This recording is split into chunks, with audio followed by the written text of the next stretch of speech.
alias, and then very similar the F alias.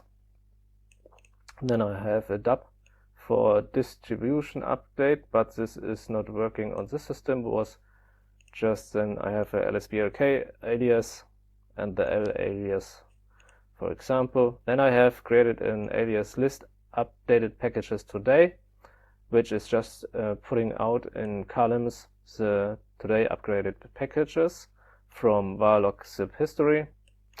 And then I have the ziplog alias created, and this is this one, just to give an overview about the running transactional update service, and put out the last 65 lines from varlog zip history.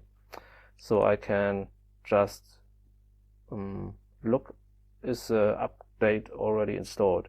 So this is just executing systemctl list timers and then the transactional update timer, and then detail the status of the transactional update timer. So just to show you, so this is my D alias, this is my F alias.